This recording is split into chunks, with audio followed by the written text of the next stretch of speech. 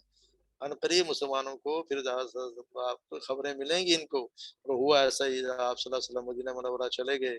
وہاں پہ ہجرت کر کے چلے گئے، اور پھر جب پہلی جنگ ہوئی، جنگ بدر، تو اس میں ان کے کتنے بڑے بڑے سردار مارے گئے،